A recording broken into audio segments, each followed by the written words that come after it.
Poster war का part 2 जारी हो चुका है। आम आदमी पार्टी ने देश के कई हिस्सों में अलग अलग भाषाओं में पोस्टर लगाए हैं। ज़्यादा जानकारी के लिए खुद गोपाल राय जी हमारे साथ हैं। गोपाल जी, मकसद क्या है? मकसद एक ही है कि इस देश के लोगों की आवाज़ को बुलंद करना। देश के लोगों ने 9 साल पहले भारतीय जनता पार्टी को केंद्र में सरकार बनाने का मौका दिया। देश के प्रधानमंत्री माननीय नरेंद्र मोदी जी बने।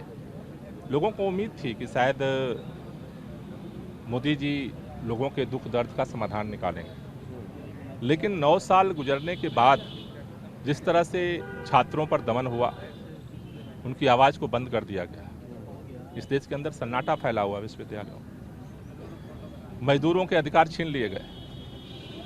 जिस तरह से नौजवान बेरोजगारी की मार को झेल रहा है, कोई बोलने वाला नहीं है। किसानों का इतना बड़ा आंदोलन हुआ, लेकिन वादा करके धोखा दिया गया। ऐसे में महिलाओं को जिस तरह से महंगाई की मार झेलनी पड़ रही है, ऐसे में सारा भारतीय के मन में एक प्रश्न पैदा हो रहा है कि क्या वर्तमान प्रधानमंत्री जी के रहते उनकी समस्याओं का समाधान हो सकता है। लोगों के मन में ये बात बैठती जा रही है गहरी कि 2024 में बदलाव की जरूरत है। कुल मिला के लड़ाई 2024 की है। निश्चित रूप से प्रधानमंत्री का बदलाव तो 2024 में ही होगा।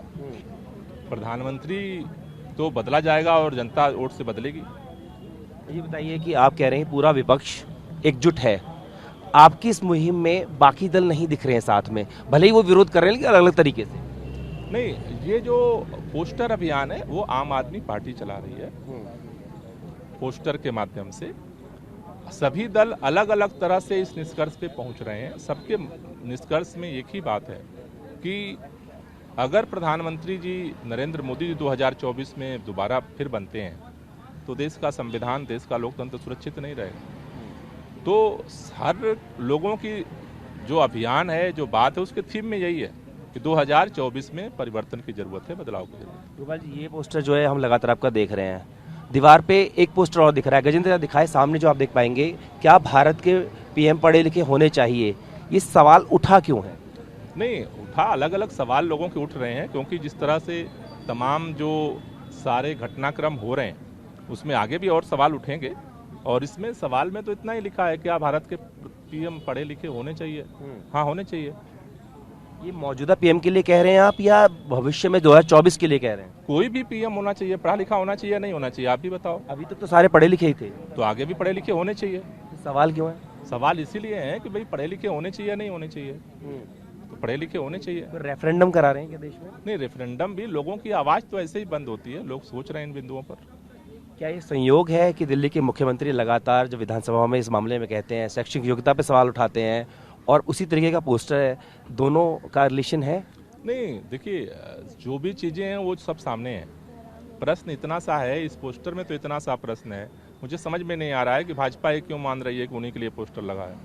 आप साफ कर दीजिए किसके लिए सर? नहीं, पोस्टर तो सबके लिए है। आप भी पढ़ लीजिए और आप बता दीजिए अपना जवाब क्या है। प्रधानमंत्री पढ़े लिखे होने चाहिए, नहीं होने चाहिए? मेरा मानना पढ़े लिखे होने चाहिए, सारे पढ़े लिखे ही अभी तक। तो उसमें बात खत्म हो गई। फिर उसमें विवाद किस बात का है? भाई पढ़े लिखे होने चाहिए। बीजेपी को लगता है नहीं होने चाहिए तो वो बता दें। इसको आगे लेवल पे आप ले जाने वाले हैं, थोड़ा उसके बारे में बताएं, जो आप यूनिवर्सिटी की तरफ रुख करने वाले हैं। नहीं, जैसे अभी ये आज अलग अलग शहरों में पोस्टर लगाए गए। 10 अप्रैल को देश के अलग अलग जो विश्वविद्यालय हैं, यूनिवर्सिटीज़ हैं, वहाँ भी ये पोस्टर कैंपेन आगे बढ़ेगा। बात में शुक्रिया। तो आम आदमी पार्टी की तरफ से अलग अलग भाषाओं में पोस्टर लगाए गए हैं और अब उनका कहना है कि 2024 में इसको आगे तक लेकर जाएंगे और देश की जनता को बताने की कोशिश करेंगे कि अगर मौजूदा समस्याओं से आपका समाधान चाहिए तो जो मौजूदा स्थिति है उसको बदलना होगा। अपनी वीडियो से गजेंद्र के साथ जितेंद्र भाटी।